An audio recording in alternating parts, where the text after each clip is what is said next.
So I'm pretty sure that this webinar has been pretty interesting up till now. Am I right?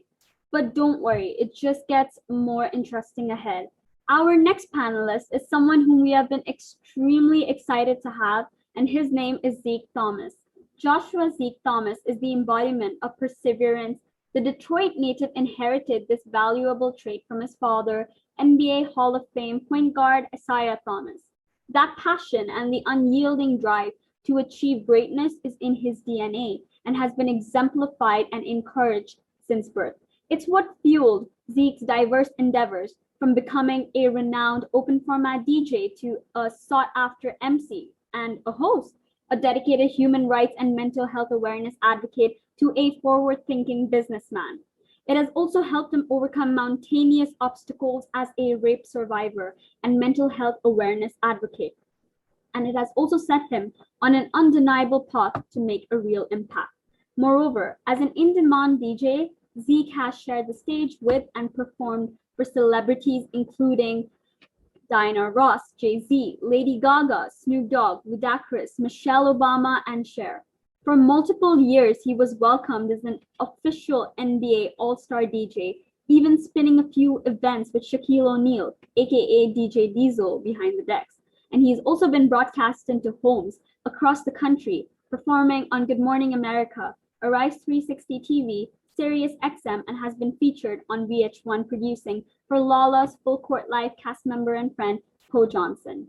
Having accomplished so much already, I cannot wait to hear from Zeke.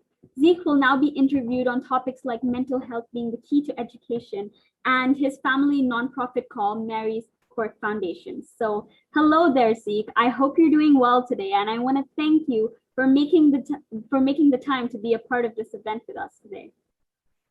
Hey, I am so excited to be a part of the event and was so thrilled to log on to the conversation prior to me. Yeah, it was so informative, and I found myself running to get my notebook and participate, even though I joined a little late. But this is just great. It's great to be able to speak with you guys. Nicole, my bio is uncomfortably long, but I'm really glad to be here and appreciative of you guys. With it. So I'm literally filled with great delight to have the opportunity to have this conversation with you today. So without further ado, I'm so excited. Let's get into it. So I'd like to firstly ask you, what was the turning point in your life that made you take the decision of becoming a mental health advocate? I've always been pretty active in my mental health journey. Starting as a child, I was diagnosed ADHD, went through all that testing, was on various ADHD medications growing up. But when I finally got to college, I kind of started taking control of my own health. The ADHD medications weren't really serving me all too well. So many side effects that were just affecting my day-to-day life that were uncomfortable. So finally getting the right therapist and right attention and deciding that, hey, you know, my doctor is for me. It doesn't need to be assigned to me. Empowering yourself as a young adult. Now I'm definitely an adult, but empowering myself as a young adult to be able to speak up and make those decisions, to even be able to say to a parent, no, I don't want this doctor, or no, I don't like this doctor, I don't agree with this doctor, or even saying to the doctor, no, my pain's really here, or no, da, da, da, da. As people who work in the mental health space and are trying to advocate for changes in these policies, we have to do the best we can to voice and speak up for ourselves. There have been too many times this summer and during the pandemic where I've heard horror stories of people receiving improper care or not being heard or their pain not being managed properly. I luckily haven't had to go through any of these horrible medical experiences, and I hope anybody on the call hasn't either. But statistically, more than likely, one or a few of you have. And for that, I hope that you haven't become discouraged in advocating for yourself, as it definitely is a lifelong journey and a lifelong maintainment and also thrivement. Like, I really feel that I'm thriving right now. I hope that you all can feel the energy off me. I'm happy, I'm healthy, I'm eating well, even though I did have cheese fries the other day. I swear I'm eating well. But I'm just happy, and happy Pride Month to everybody. I didn't say that yet. So happy Pride Month. And I am definitely rambling on. So Nicole, I hope I answered the first question thoroughly. Yeah, thank you so much for sharing that with us. I feel, what you, the point of view, the perspective that you've just given us on, your life and what you've had to deal with. I feel that that's a lot, but I am so glad that those experiences have transformed you into, being so happy today. And I feel that's what life is all about. You experience bad days, but we all need to remember that these bad days are not going to last forever. But a lot of us, often, go with the mindset that, if there's a bad day, it's going to last forever. It's going to eat me up always. But we don't realize that everything is temporary. And when you just, give yourself some time just to reflect and to understand that certain things happen in your life, it does get better eventually. So I think my message and, Zeke's message is like, it's so strong that, be happy and, be positive and just, stand up for yourself and take care of your mental health and of yourself, because, you really, really, really need to do that. And, coming to my second question, they say that mental health is the key to education. And at our organization, we believe that, mental health is something that really needs to be instilled in each one of us from a very young age. And, I have noticed that there are a multitude of schools out there that do not have mental health as a compulsory subject for students. They have chemistry and they have physics and they have maths. They even have physical education as a compulsory subject for students, but they do not have mental health.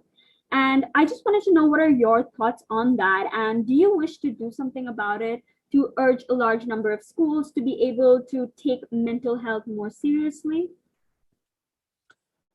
Absolutely.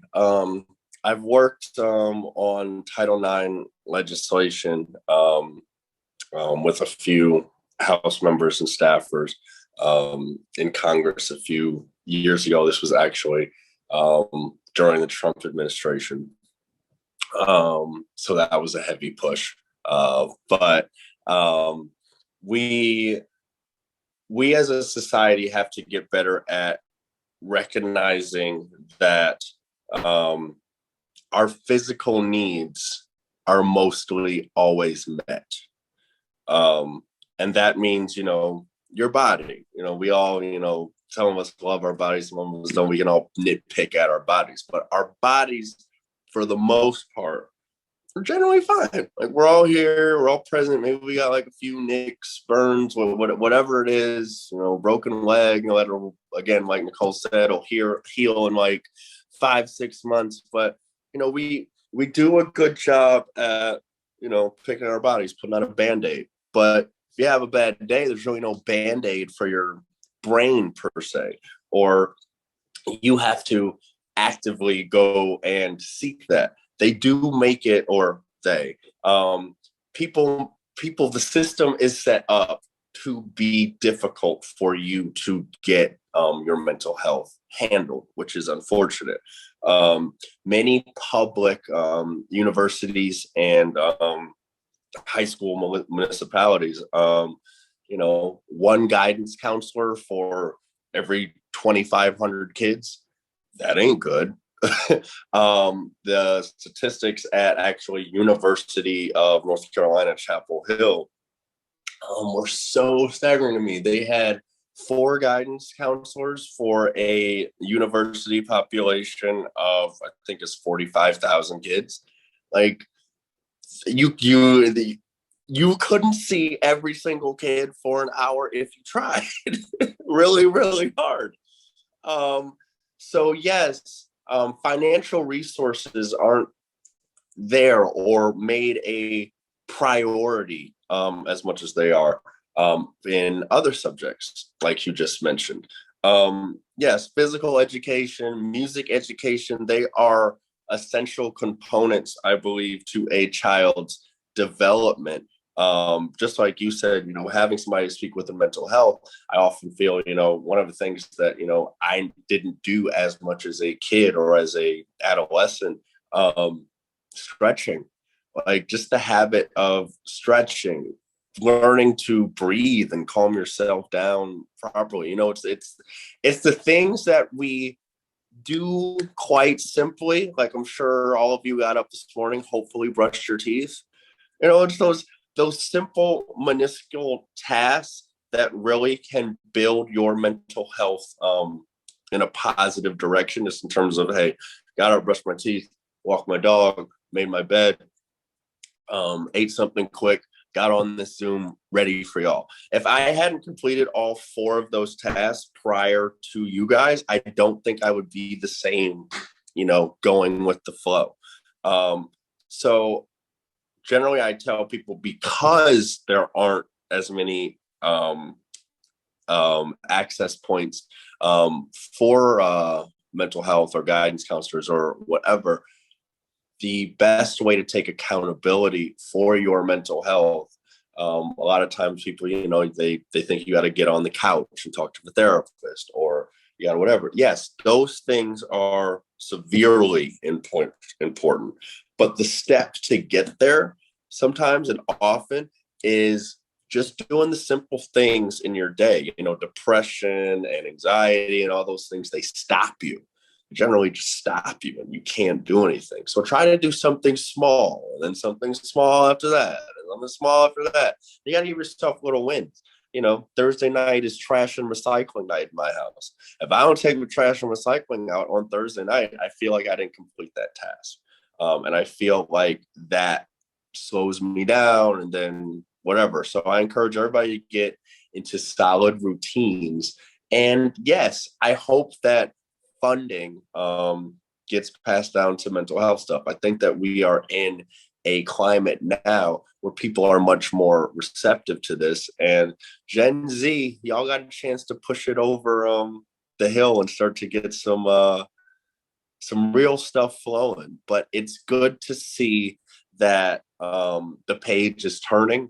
No matter how slowly or whatever, the page is turning. And that is something that 5 years ago, 10 years ago for me, when I was in school, I didn't see the guidance counselor. It was very difficult to do that. I had to go for outside help. And if people don't have the resources to get that, I do also encourage, there are many hotlines and virtual chats. And I know that it sounds like trivial or whatever, but that band-aid of just ripping off the conversation to talk to somebody.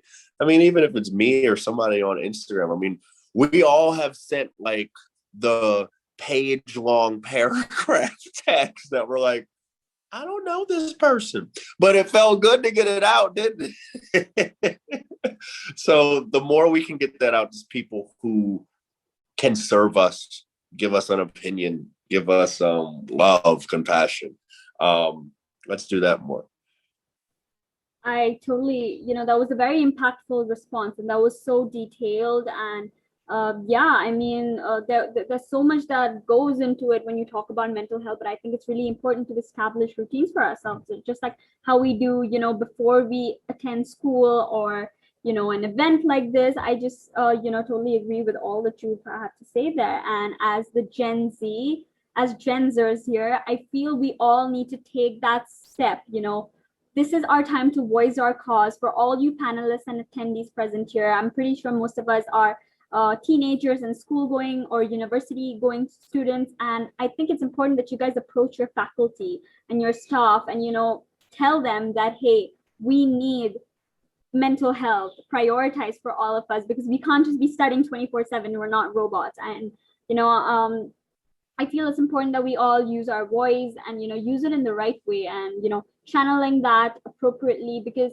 I don't think the pandemic should be the factor for all of us to realize that, yes, mental health is important. I feel, even if this pandemic passes, I feel we all need to still prioritize, how important mental health is for all of us. And let's talk about your family nonprofit called Mary's Court Foundation. And this was a foundation that was founded by your father, Isiah Thomas. And he founded this because he was inspired by his mother's work, which was to improve the lives of disadvantaged women and families.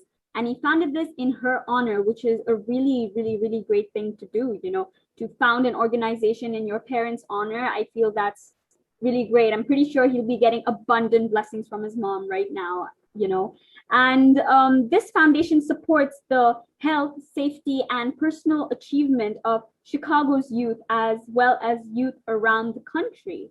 Now, I wanted to know, Zeke, how has Mary's Court Foundation played a role in shaping you into the person that you are today? So the way I look at the foundation is to be of service. Yes, I work and I'm blessed to work, have the opportunity to work for essentially my family firm, which is Isiah International, which we are a 20-person organization, generally made up of mostly, or the majority of our organization is made up of family members, whether that's cousins, sisters, uncles, aunts, whatever. And it's really cool that we all, got degrees, worked together. We weren't, we didn't start working together, but we've now all come together in our business projects. But Mary's Court, my grandmother, she was definitely a powerful woman and has a great story in her own right that actually Disney made a movie on in the early 90s called A Mother's Courage. It shows on BET, so I'm getting on VHS. I know you guys don't even know what a VHS is, so it's fine. But it's always been about service. And the foundation, yes, gives back. We do toy drives and we do No Crime Day and things like that to really combat violence and also give back, yes, to disadvantaged, battered women and also to children. But it's always been about service. When we would be walking down the street as a family, you saw somebody disadvantaged, you would try to give a couple dollars, see what you could do to help. You see somebody, walking across the street, struggling with their groceries, you see somebody to help. My family has always just been about service and about trying to help other people.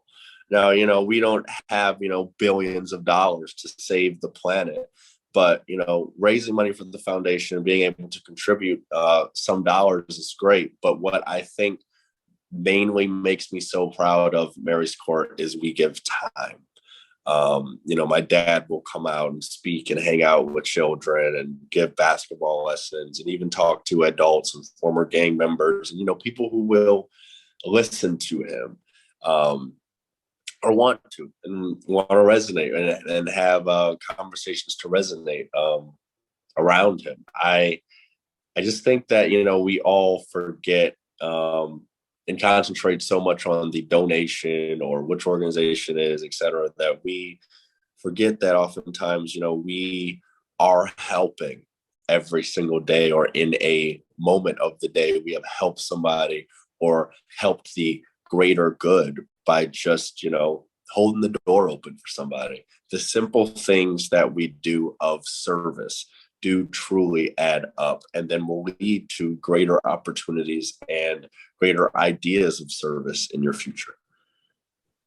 That is so very true. I mean, being of service is something that the world really needs right now because this pandemic really has taken a toll on all of us. All of us need help in some way or another, but there are people who are, really, greatly affected by this pandemic. And I'm so very grateful that all of the attendees and the members present here are, seated at their homes comfortably and, are, doing well, getting their food and nutrition. And but what breaks my heart is that there are so many people out there that are on the streets, that are homeless, that don't have jobs, and who are like in fear every day because of this pandemic. And I feel being of service to people is actually the biggest thing you can do, even if you don't have the financial resources to help them, and that is okay. And one of our core values at United for Change is also servant leadership. We want to lead this world by serving people because we believe that that's what we are here for on this planet. We're not here to rule this planet. We're not here to dictate how everyone is going to live their lives. But I feel, serving people, a lot of people really don't like serving each other because they believe that, oh, I have to bow down to this person by serving them. No, I do not want to do that. I'm way bigger than that. My status is so much higher. I am not worth, I cannot do this service. But I really hope that all attendees present here are inspired by your words, because for sure I'm really inspired, and I really I'm using this organization as something to help the world. And that's hearing your perspective and your point of view on so many of these different topics are so great. And you are so talented, honestly, Zeke. I mean, you're just not a mental health awareness advocate, but you're more than that. You're even an open format DJ. You are a host. You're an artist as well. And the arts field is something that that really fascinates me. I've always wanted to get into the arts field. And since you are an artist too, I wanted to know, has there been a song that you have produced which has given your life a profound meaning, or which you hold extremely dear to your heart? If yes, tell us about that song, and would you mind singing us a snippet of that song if it's not too much trouble?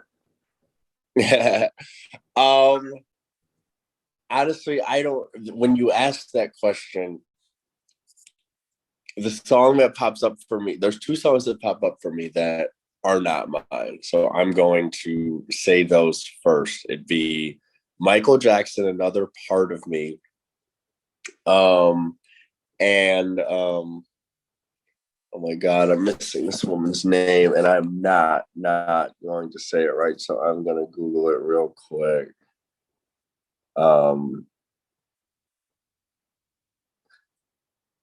What is her name? Cardi Stanton. Young Hearts Run Free. An old song. But these two songs right now I am playing, not all the time, but like they've come in my life in the past 2 days. Just Alexis decided to randomly play them. I hope I didn't just wake her up.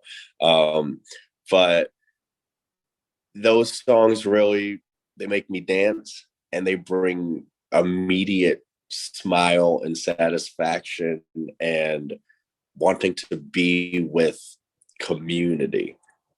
But Nicole asked me to sing, and I'm not warmed up at all, but I feel obliged to sing something. So is it anybody's birthday anytime soon? Or was? Can I get a hand raise from somebody? Whatever. You're all, I guess, not Geminis or Cancers. That's fine. So I'm a Gemini. I'm going to sing happy birthday to myself. How about that? Happy birthday to Zeke. Happy birthday to Zeke.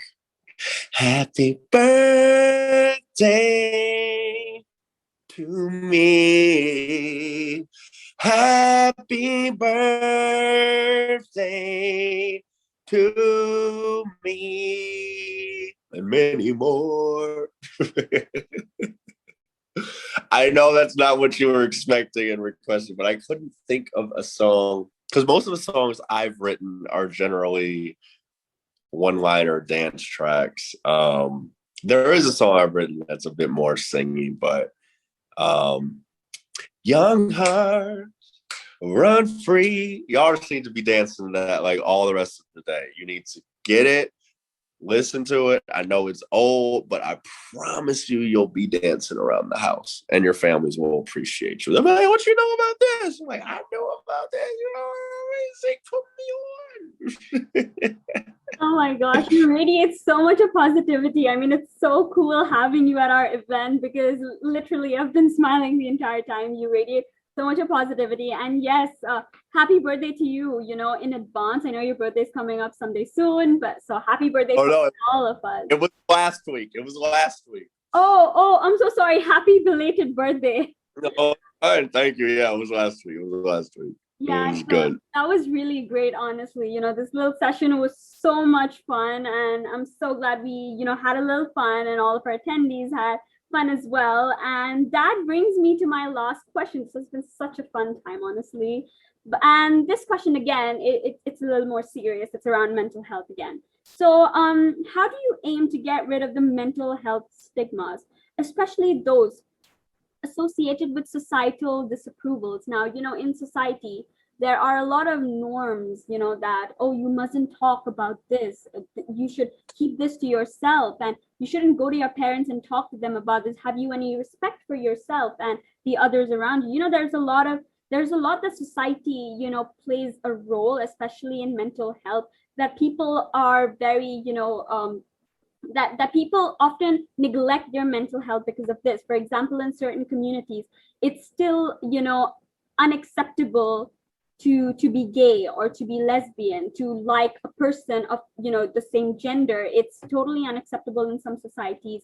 And, people, that's something you cannot change. That's what, you are and what people identify with. But and this plays a role on your mental health, societal disapproval. So I just wanted to know, how do you aim to get rid of these kind of mental health stigmas that, keep rummaging around us all the time? So that's a great question, Nicole. And it's something that I've been thinking about recently, just in terms of my journey and who's around me. Like, who are the people that I keep around me? And when I did an inventory, generally, most of them are younger than me, straight men. And then the majority of them being mostly straight white men. But most of my friends, I've seen the evolution of them, and I assume I might have had an influence just by being in their neighborhood, or in their group. But seeing them go from I don't talk about anything to I'm now willing to share with you and posting more, even positive messages, having conversations with, parents about uncomfortable issues, or step parents about even more, like step parent, like, so why don't you like me? Like, having the courage to speak, especially as a young man, when you're told you can't have any emotions, especially as a young athlete, or getting back to the body conversation. It was really interesting as I was having a conversation just last week with a guy, and I want you guys to picture like the stereotypical Abercrombie and Fitch all-American guy. Okay, like we've all seen it in the mall or at Hollister or whatever. Like, that's the image that we're painting. And he goes to me, he says, like, I was born with this body and with this whatever, but it's not, people only see me as like this desired sexual object, and they don't see me or want to hear what's in my head or what I think about or what I talk about. And, those moments, like me, we all have our struggles, we all have our things, but we oftentimes forget, that everybody's struggling with something completely different. Like, why would somebody who's, we think they're so beautiful, they're like the beautifulest person and whatever, but they're deeply struggling with nobody seeing them as their identity, just seeing, this model or mannequin, for lack of a better word. So I am just amazed, I guess, with the evolution of my friends being able to take their true power, not, their body, their whatever, their true power of, I'm standing up for myself. I do this. I feel this. I resonate with this. I want to have a conversation about this topic. I think with men and young men, high school, middle school, if we can just keep that cycle going of making it okay to, one, say no, making it okay to, two, talk about feelings, talk about sadness, talk about stress, talk about, hey, I just found out my aunt's sick yesterday. I know it's the day of the big game, but I just really need to process this with somebody. Coach, can we talk? Like those are real conversations that can be had, and that just took 10 words? But those 10 words are often so difficult just to get out. And for young females who have been silenced for so long, and now, yes, you're having this moment, I guess you want to call it, where we're getting to have loud female participation in everything, which is awesome, but change hasn't been made. You know what I mean? It was said by an old Congress, I think Jim Clyburn said, yeah, we've been working on these issues for years, pushing, but until we actually see policy around it, we as individuals, that's what we have to do. Just keep pushing and keep promoting that, hey, this is the society that we want to live in. We want to live in a society full of being able to talk about mental health, a society rid of sexual violence, a society rid of discrimination, a society rid of, et cetera. Like, the utopia. We can continue to live in our utopian bubble while also knowing that this bubble, we got to push through the water. But as our bubble continues to grow, as progress always happens, so it does happen slow. Just like Nicole said, these days that we live in, they sometimes can really, when you break it down, you're like, wow, this day, when you think about it, it could be a year. You know what I mean? Who said it's a day? It could be a year. But like, this day is a long time. There's a lot of things that you could really accomplish in a day. And one of those things could be lifting somebody up and having a conversation around mental health. So I hope that was a long-winded answer. Got you. I'm sorry. That was really amazing. I mean, I'm literally left speechless. You've covered everything, and the words that you spoke were like so powerful and impactful in their own respective ways. And it's really all about having that conversation and courage. And I think all of us here can relate to it, that there were instances in our lives where whenever we wanted to have a conversation that wouldn't even have taken a minute, but it has taken up so much of our energy just to think about, should I have this conversation? Should I not have this conversation? And I feel, courage is really important, to muster up that courage and to not worry about those societal, norms that, oh, the society is going to look down upon me. My parents are going to look down upon me. I feel, our world has evolved so much. We really need to understand that, having a conversation as of today is like really, really important. And I just hope that everyone has been empowered by whatever you just said, Zeke, because for sure I am empowered, with all that you've covered from the beginning up till now. It's really, this conversation has been so very interesting and engaging. And with that, I come to the end of the Q&A session with Zeke, and I want to take this opportunity right now to express my gratitude towards Zeke Thomas for willing to do this. So once again, thank you so, so much, Zeke, for taking your precious time to do this and for empowering and inspiring each one of us with your heartfelt words. And I wish you nothing but success in all of your future endeavors. And I just hope you can, keep making change, and you can keep making this world be a really happy place because of that infectious smile that you have. I just hope it gets passed on to each and everyone whom you encounter on a day-to-day basis. So thank you so much once again. No, thank you. This has been awesome. This has been the perfect start to my mid start to my day. I don't want to say I just rolled out of bed. I don't want to give away all my secrets, right? Yeah, that's totally cool. I'm so glad that you come on here today. Really, it has been a great impact. If anyone here has anything to say to Zeke, please do say so. Charles, Gina, if you guys have anything y'all want to convey, please go ahead and do so. Even the other hosts that are present here, if you guys have anything to say, please do so. So with that, I once again thank you so much. This has been a very productive time for all of us. We've learned so much.